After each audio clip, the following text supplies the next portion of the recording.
Today, we welcome back Matt Person to dive deeper into the concept of constrained independence in your company and how culture shapes your success. Constrained independence is the culture. It is the fifth eye in the system, and it is the known degree to which an employee can action their own ideas. The best companies are the aligned companies.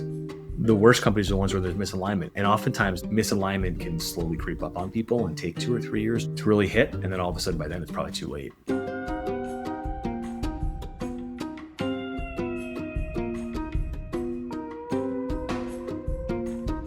We're back again with Matt Person. Hello. Hey, happy Friday. Happy Friday, man. I'm pumped to dive into this topic. We talked about your research and your book on constrained independence last time. For those folks who haven't listened to that yet, go back and listen. But will you give us a cliff note? What is constrained independence? Sure. The book is called The Culture of Alignment. It's coming out early next year. The concept, constrained independence, that's culture, actually. And what it really is it sounds caustic. Don't constrain my independence. I'm free. But if you are an employee at a company, you don't live 100% unconstrained, right? That would be, imagine if your workforce just could do whatever it wanted. That'd be chaos. Every company has guidelines and frameworks that constrain your independence, that help you stay within in bounds of performance standards and regulatory and compliance. However, those guardrails, or the square I call it, is known. It's your systems and your processes. That becomes your culture, your way of doing. And you can highly constrain somebody in a very tight square, and you can have a very loose, open square. And if you as an employee, you have to fit inside that square. And if you don't, that's okay. But constrained independence is the culture. It is the fifth eye in the system. And it is the known degree to which an employee can action their own ideas. That's technically how I define it. And that degree of freedom will match or not match to how your ways of doing work. And if you're inside the box, you love it. It's a great culture. If you match your level of constrained independence matches. And if you're outside the box, then you probably don't like working there. And that doesn't mean either side is wrong, by the way. It just means you don't have alignment. And you should probably go find either a different place to work, or maybe that company needs to work on changing its square, its processes and systems to better fit its employees. So there's two ways. It's a symbiotic relationship. Your website has great resources on it. One of them is a quiz that I was encouraged to take. So I did my homework and I took my quiz. Yeah. How'd you do? I'll read it off. Okay. Mostly B's, moderately constrained independence. You like a blend of structure and freedom.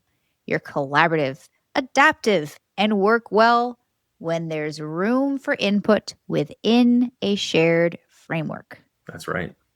That's me. That's a moderate degree of constraint. Yes. Which I think is where most people would sit on the spectrum. Yeah. I was surprised. Were you? What did you want it to say? I like to think of myself as a fiercely independent lass. And I did find while I was taking the quiz, some of the questions when it was like, hey, how do you want to do something? I wanted all the freedom, and I wanted it to, when it was talking about me, this gut of like, let me be free was very strong. But then as soon as it was like, all right, there are more people involved, then I started putting more constraints like, okay, we need to do things together. I can go be wild and free, but as a group, we should probably have some rules.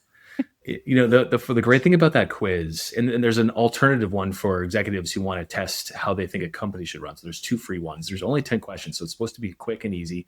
But every person that has talked to me about taking it has a similar response to yours, which is, yeah, I kind of knew on a couple things, but then I didn't. And the answer was a little bit surprising, which is great, actually, because it's designed to draw that out. I think when people are forced to make a decision about how they best work, I think most people want to be free. And then in actuality, though, what you find is most people don't. Most people really want to have some degree of, well, can you just kind of tell me if I'm okay? And so that's kind of why people land in the moderate most often. There's going to be a degree of people who really don't want freedom of choice. They like really being good executors. Hey, look, I did exactly what you told me to do when you told me to do it.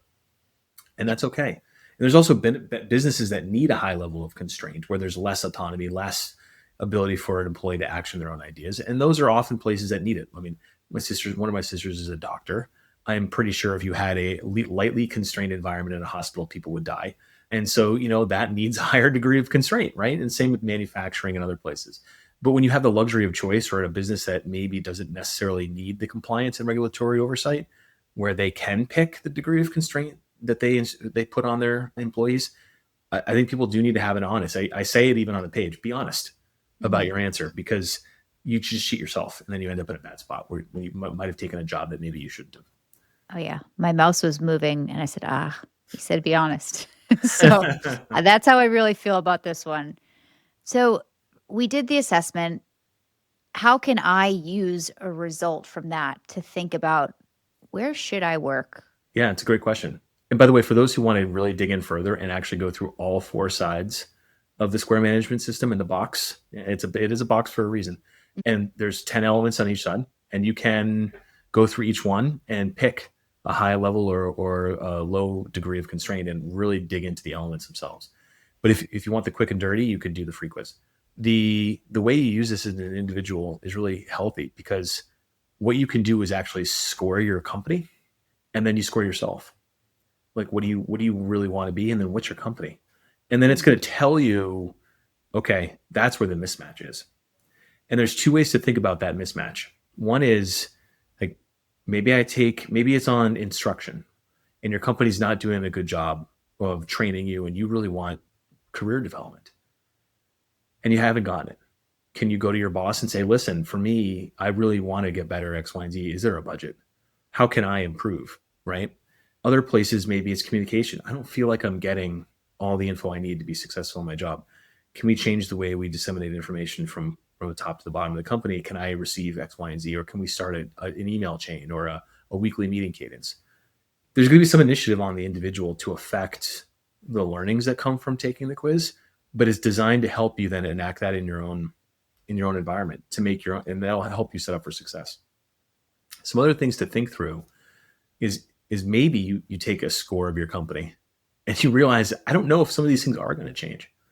Is this really the long-term home for me? And I'm not advocating that all of a sudden we start quiet quitting and move ourselves. But if you have the luxury of choice, you're not needing a paycheck, and you can go find a new role that might help you up level, then you can use the framework to ask HR around some of those questions, or the hiring manager, and really dig in. One of the things I might have said in the last podcast is, no hiring manager says they have a bad culture. And that's obvious. I think that's actually true. Everyone place thinks they have a great culture. Is your alignment to it that matters? So in the interview process, take the time to pull out some of the questions, like, that really factor. Write down, these are the things that are really, like, matter to me. I don't want to go to the office 5 days a week. I actually like wearing a suit. I want to be in an office, not in an open space. Those are really high level and easy, but there's the quiz will actually pull out the elements that factor for you. We have interviewed a bunch of people who are telling us how to find teammates. This is kind of flipping it. So, how to find the company that you want to work with, asking them about their values. Those Yeah. questions would be really interesting. Try to Yeah. weed out what's, that corporate fluffy. Yeah, it's all we integrity. Right. No, but what's it really like here? Exactly. I think some people really care on identity. They want to work for a social cause. There's B companies out there, which, for those who don't know what a B certified company is, that's something that has a social altruism behind it as its corporate mandate. You need to look at all four sides and kind of see where those things matter, and then determine whether or not that exists at your current company. Does the company and mission and identity resonate with me? Do I need to care? I'm one of those people. I have to care. I have to, at least, not even care, I have to have an interest. Mhm. If you're not interested in what the company's doing, that's tough. That's a tough place to be. Some people love the job, though. They don't care about the company. They just like the job that they're doing.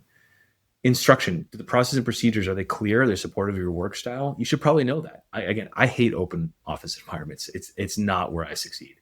If you forced me to work in an open office environment every day, I would die. What's an Um, open office like? Just everyone sitting on an open. yes. Oh, And go find somewhere to sit with your laptop. oh yeah. I hate that. Where am Uh, I going to store my stuff? I have extra spoons. Well, how am I supposed to show photos of my family off in an open environment, right? Yeah. Yeah. Plus, every day it's like you get there and you don't know. So I'm with you on that. But other people like it. Other people love it. But Yeah. yeah, no, where am I sitting? I don't know where I'm sitting today. I don't know what monitor I have. I kind of like the dual monitor thing. If you're going to give me one, that's even worse. So I mean, there's a whole, like, thing to, Some people make their office their home, their second home. You walk in, it's like an apartment. Other places I've been, you walk into someone's office if they actually had an office, and it's just blank. And I kind of look around, I'm like, this is medicinal. I don't know how you and they love it. They're like, no, it's fine. I'm like, no, like you don't even have anything on the walls. Like, I can't survive in this. Everyone's different, but that matters in terms of how you succeed in your job. Intercommunication, how you collaborate, how you communicate. Tone is a big thing in companies. I've definitely been places where I wrote an email and I thought it was great, and they were like, your tone is a little off here. I'm like, oh Yeah. oops. Didn't realize that you guys inferred that from an email. It's probably why we talk, not, but that matters, right? Some people don't face to face as much. They're just more email or Slack. That can play a role in your success in a company. And then feedback. Some people need constant affirmation to be successful. Other people are like, I don't even want to talk to you, And so how you get feedback, is it a 360 review? Is it just maybe a more quarterly thing? Is it an annual check-in? Or is it just on the spot peer guidance where you're getting osmosis live from a boss in the moment?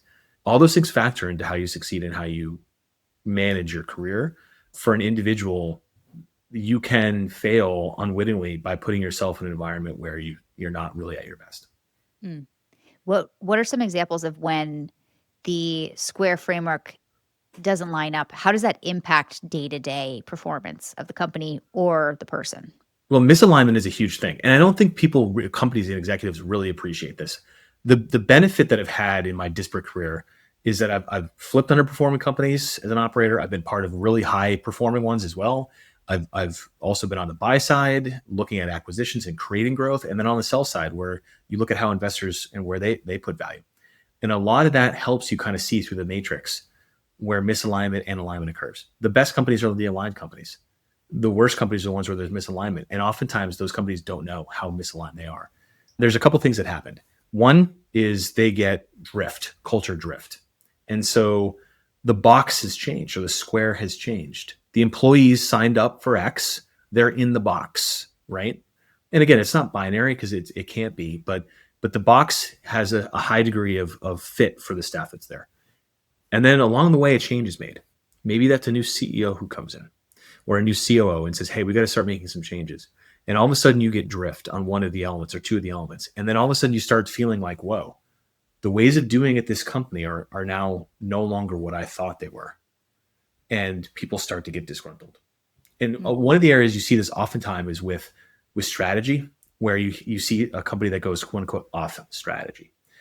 And a great example on the identity side is Cracker Barrel. That's Reasons, where they went way off strategy and they didn't realize the strength of their brand equity in the market.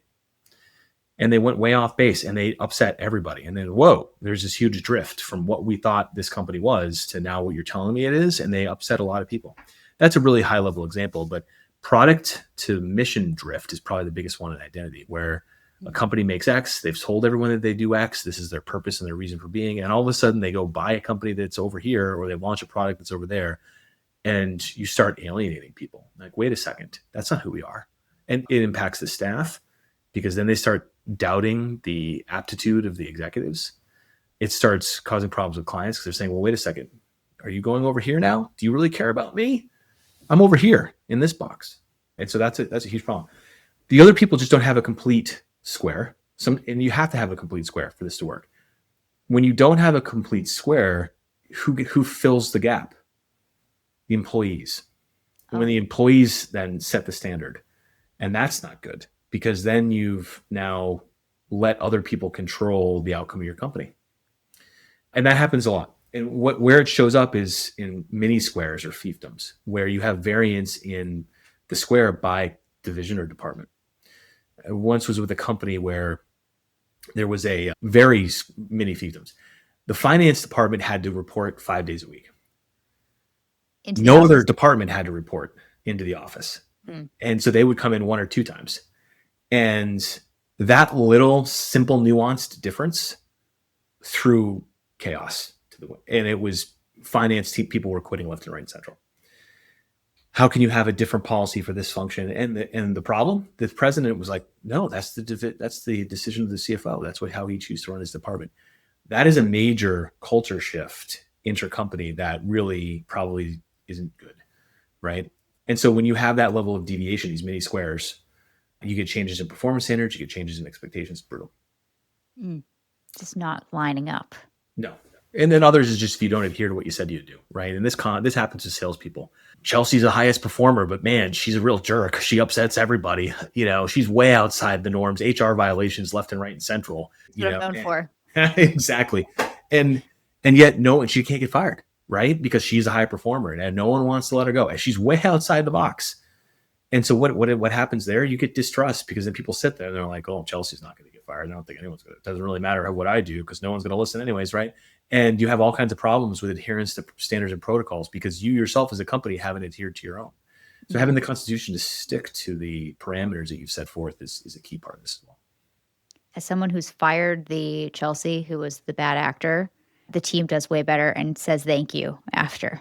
You don't realize how much someone who's not aligned with the rest of the team is like, even if they're bringing in the bacon, is that it? Bringing in the bacon. Bringing home the bacon. That's a term. Bringing home the bacon. Bringing home the bacon. That's a term for sure. Yeah. If they're bringing home the bacon, but they're a bad apple, that's not worth it. How can I keep this cliche train going? We'll find a way. If there's so much going on in the world right now, it's kind of on fire. And a business leader has AI being thrown at him and this thrown at him, and then the politics, and then, some have tariffs. There's so much going on. How is getting aligned and understanding this topic so important that it should be bumped to the top of the list? Well, it's a great question. I think one of the things I talk about is that, the system is designed to not boast statistics. And there's a reason for that. I'm going to get there. This is a long-winded answer. We'll do it. I myself, as the author of this, have never taken a company, a unicorn startup. I'm not going to sit here and tell you that, 25% increase in sales and 30% reduction in expenses. And there's a point to that, in part because that's great for your company if you were able to do that. But it doesn't apply to everyone else. The system is meant to be actioned by anybody. And it's designed to be intentionally designed for that specific company. And it, to me, is the way high-performing companies are created. And the reason why is because it's the output of systems and processes. And so if you believe that, right, if you believe that culture's gone sideways and corporate design is an organization's gone sideways, because a lot of other business books just tell you the how and they aggregate all this stuff. And we've kind of common-sized it and said, well, yeah, public company X did it, so I'm going to do it. I hear that all the time. And so we see the news and we see all these things going on, and we want to copy that because it's hard to get in a board meeting someone to yell at you for saying, well, this worked for blank, insert high performing company Y that everyone knows, right? Mm-hmm. But that doesn't mean it's going to work for you. And that actually is, and I write about it in the book, that's actually the point here, is to stop doing that, is to stop listening to all the news, to stop common-sizing or copying the X, Y, and Z's, these best places to work. Because frankly, the number of people that I've met at best places to work have hated working there. It doesn't mean that it's going to work for you. And so we've got to step away from the noise and really dig into the actual underlying causality of how you create a high-performing team and a high-performing company. And that is the amalgamate of the four sides, these ways of doing across the 40 elements that you can intentionally design. And those decisions should be independent of all that noise. So we've got to get away from all that stuff and start really digging into how companies truly operate, truly understand the how. And that's what the system does. It gives you the how. So if you're stuck or your business is not growing as much as you wanted in 2025 and you're looking into 2026, it is so easy to say, oh, this tool, let's slap this tool in, or let's change this process. Right. Is that stuff that should wait till after you've addressed the underlying culture issue? I think depends on what you're trying to look at doing. I think the answer there is this is a great diagnostic tool for mature companies. Have the process run, the full 40-point methodology run at the executive, the senior, the middle, and the front line. And you will immediately tell, because each side is scored and can be scored differently. And each question is going to give you an answer. You're going to see the point, and when you aggregate it, you're going to see the points of difference. And that's really what it's designed to do, is actually to call out the delta, to show you where your systems where you don't have a full square, or where you have drift in your square. And all of a sudden you can find out that the front line isn't actually getting the training and education that the senior executives put in place. And that's where you have service delivery standard problems, stuff like that. So when you go through the diagnostic, then you can use the system at the same time to pick what you want to be. And the book will tell you for all 40 points what high, medium, and low application for that element means. So if you've never done that before, you don't really know, like, okay, so what are the variances here? How should I proceed? How do I want to proceed? You can pick it. And then that's where you'd make your changes. And then once you've done that exercise, then you can go off and adjust in conjunction with the desired up with you. I think to separate that and say it higher is, if you don't know where you're going, if you don't know what good looks like to you, then what are you really changing? Mm. And that's maybe to make it even more sophomoric on a Friday, Natty Light shouldn't exist as a beer because there's no other natural. There's just Natty Light. So how can it be light beer, right? It's my favorite joke of all time, but it's like, that's true. It can't be light. It just is. And so the same thing with companies. If you don't have this barometer of what good looks like to you, then what are you changing? Where are you going? What are you trying to do? Just slapping a new tool on. Exactly. Yeah. Natty Light. I just went, as you said it. I was in a yoga class this week and she did half pigeon, and the teachers kept saying, do the half pigeon. And I was like, what is full? You guys keep saying half pigeon. What's the full pigeon? There is no full pigeon. I don't want to know. I don't know. I don't want to imagine what a full pigeon looks like in a yoga pose. She's like, there's no full pigeon, but there's a king pigeon, and I'll do it right now. And she twisted herself up in this crazy thing. And I was like, oh my, we can stick with the half. Let's just stick there. So what's the cost of doing nothing? If a company's like, we're going to go forward and just change our CRM, we'll get to the culture and even do this later. I think it goes back to some of the 3 points of failure that I kind of see. You're going to get misalignment. And at some point it's going to happen, because if you don't have the framework, if you don't have the guardrails in place, you don't know what good looks like, you have nothing to stick to, then it's going to shift. Someone else is going to set good for you, and it's going to upset someone in the company or a lot of people in the company. Usually when you have misalignment, there's 2 things that happen. You have high churn. Sometimes that's just in a function. Sometimes that's the whole company. But you're going to start seeing that churn rate happen because people will realize that they're no longer in the box. Whether they think about it that way or not, but they'll start realizing that the ways of doing that they like, they can't be achieved anymore, and they'll make a move. The other side of it is even if people are staying for X, Y, and Z reason, you start seeing operating standards start to drop. And so that's where you'll start to see things happen. Wait a second, we were running at X delivery time and now we're Y. Or hold on, our contracts are starting to churn. We're not renewing at the pace that we renewed before. Why are people dropping? And all of a sudden you start to look at the underlying causality and you realize that it has nothing to do with attention from senior staff or sales staff. It has the product isn't performing, or X, Y, and Z wasn't being done. And it's because you just had slippage in the business. So, you can see it coming. Usually when you're an investor, when you're looking at buying and selling companies, and you look at these all day, you can kind of tell pretty quickly, actually, like, yeah, this is an aligned company. You got some hiccups here that need to be addressed. And so that's what happens when you don't have an aligned company. What would be some of the warning signs that a company's doesn't have trust or isn't aligned? I think, again, high level, one department all of a sudden starts changing gears, starts losing bodies. That's usually the sign you got a problem. There's a company I worked for, and most of the departments all had good headcount retention, within normal bands, and the sales department was like 40%. Like, something's going on there. What's going on there? Right? I mean, I hate to say that sounds easy. A listener's probably going to go, yeah, that makes sense. That probably would be an alarm bell. You'd be shocked at how many companies find a way to rationalize that stuff. Oh, well, we're just, it's weakness, pain is weakness leaving the body. This is just the weak leaders, we're shedding bad performers, and we're bringing in new hires that are better. Are you? Or is there something else going on there? I think, that is the number one place you see the red flags pop up is employees start quiet quitting.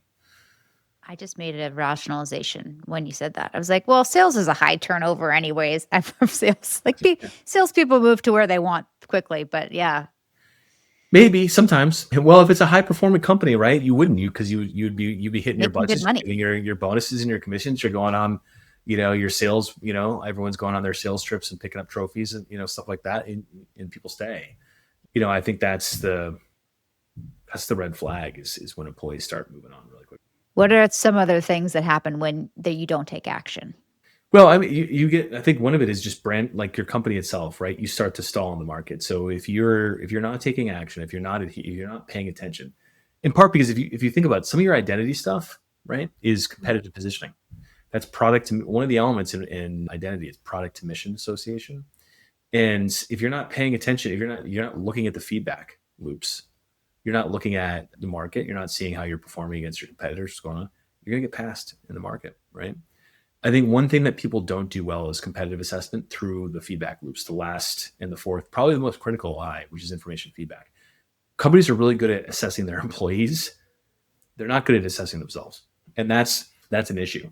And people often look at NPS scores. I'm not a really big fan of those. It is a way to measure the business, but it's the minority voice often that's actually answering those questions. So it's tough for me to take them at street cred. But you've got to take a look at your position in your business and really, understand where you're going.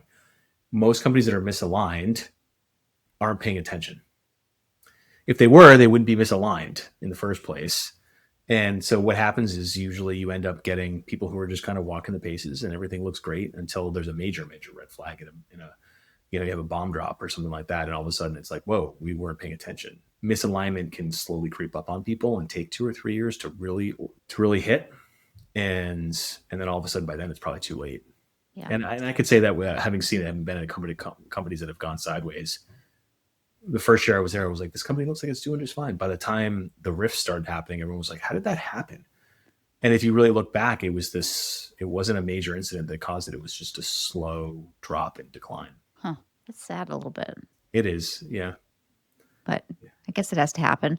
What could a leader do or even the employee, you don't have to be the head of your department. What can somebody do to start making shifts for the better? Well, I think the feedback loop is the key part, and sticking to it and understanding what good looks like and then measuring against it and then putting in a plan to then keep yourself there or get there if you're not there.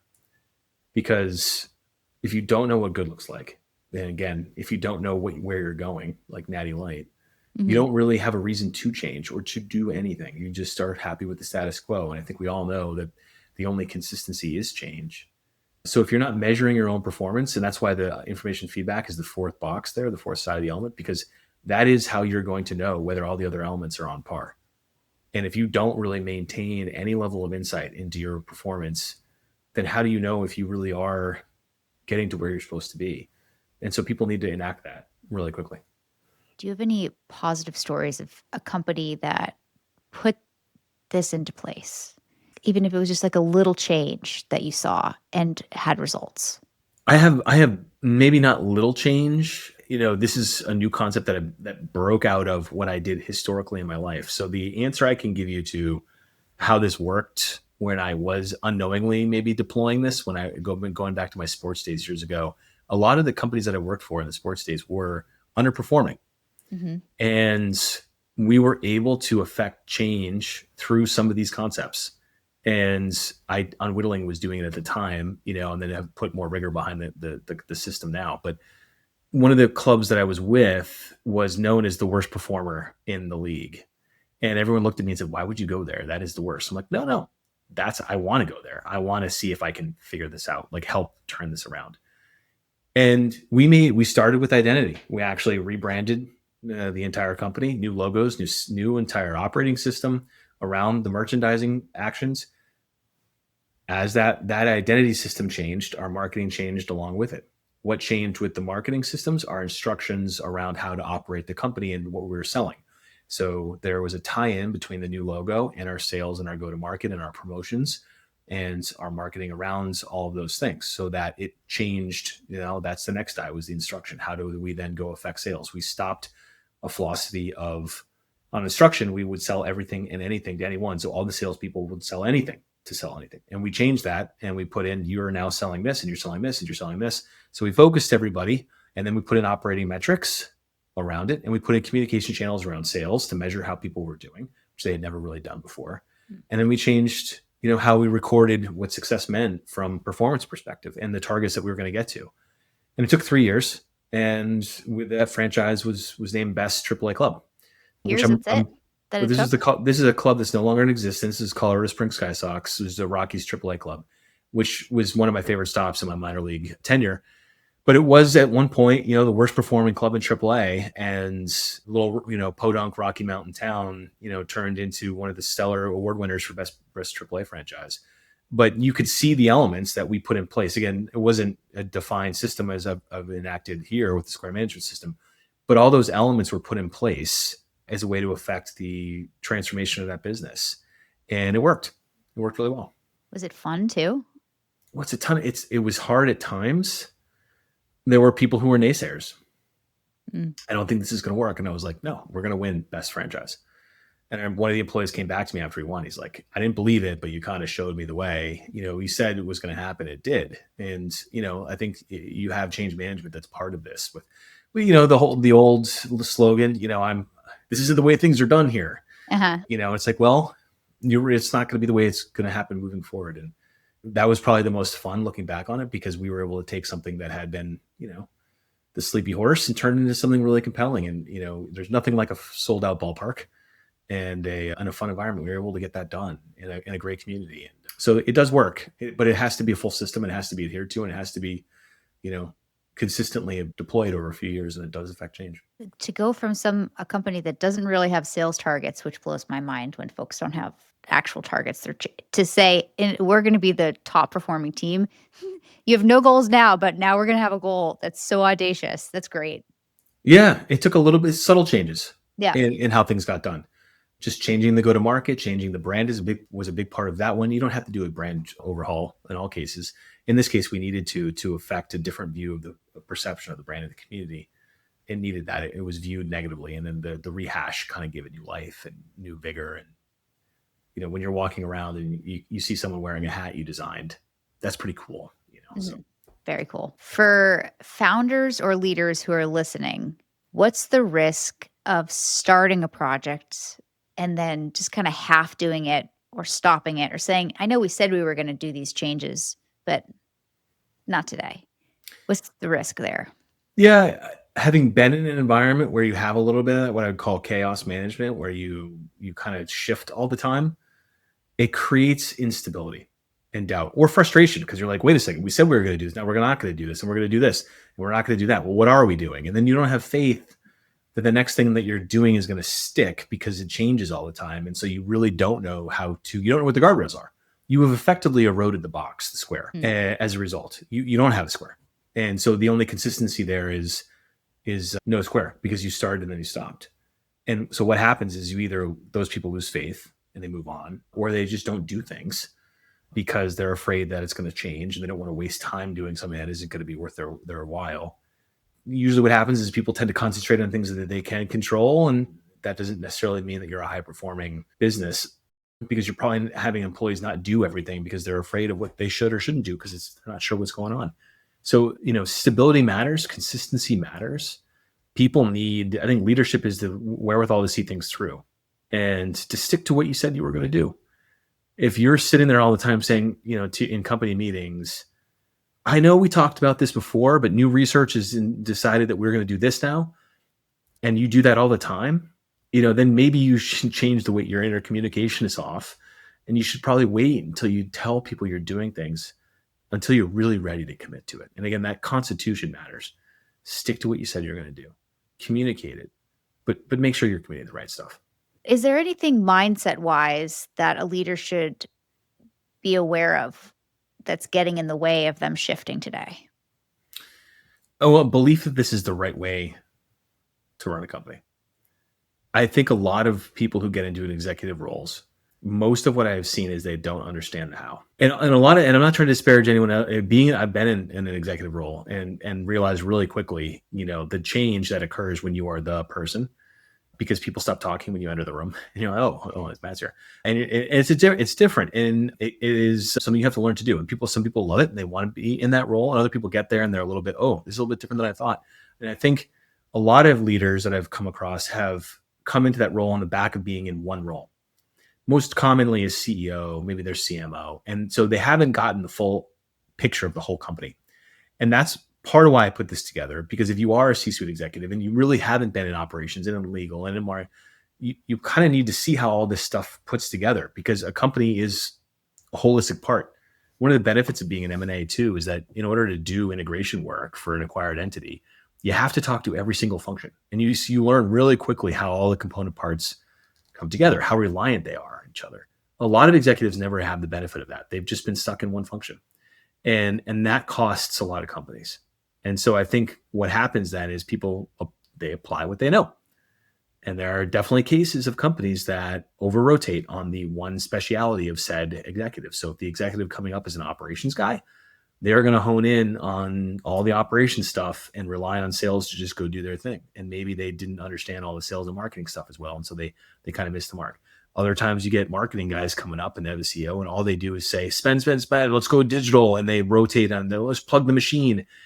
But they didn't realize that they can't actually execute what they said they were throwing out there, right? Because they didn't understand, so like you get a lot of that. And I'm not trying to, again, that's an easy thing to say, but I see it all the time. Mm-hmm. And so you've got to understand how the whole company meshes.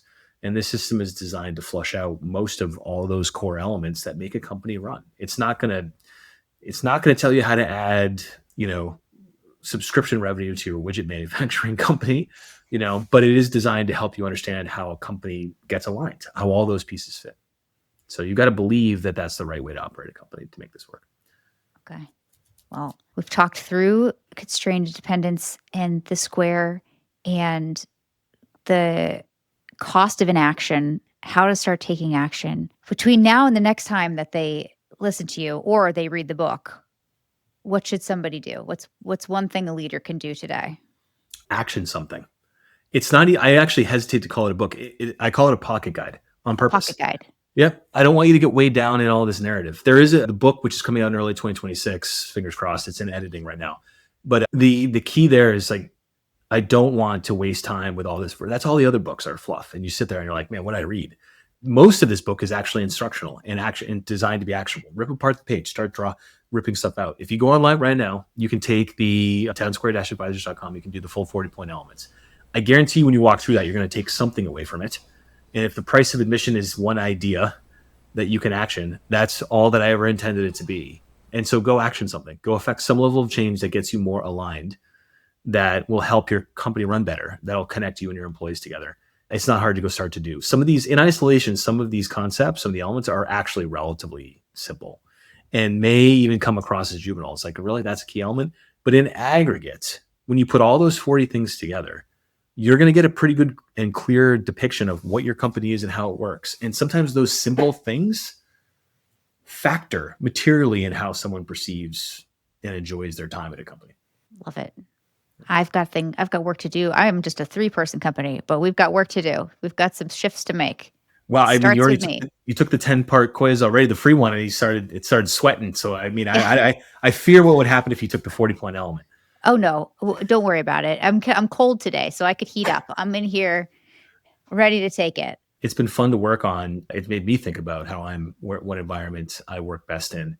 The people that I have shared with this so far all say the same thing. They're like, kind of read it and they're like, yeah, I wonder, kind of how I should maybe look at this differently. And, that's really the goal. I never intended to write the book. I got pushed into it, as we talked about last time. It's something that kind of fell naturally into place. And then as I've matured the idea, it's become more clear that it's really an applicable, actionable thing. And that's what separates this from anything else. It's supposed to be intentionally designed, actionable, used.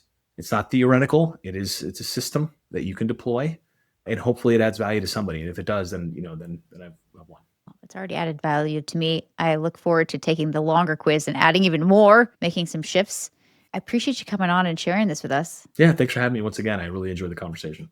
And we'll put all of his links below, the picture, so you can see what we were talking about and visualize it if you're like me and you like looking at pictures. And we'll put to where to find the book when it comes out. Follow along Matt's journey. It's on its way. Perfect. Have a great rest of your day. Thanks, Chelsea.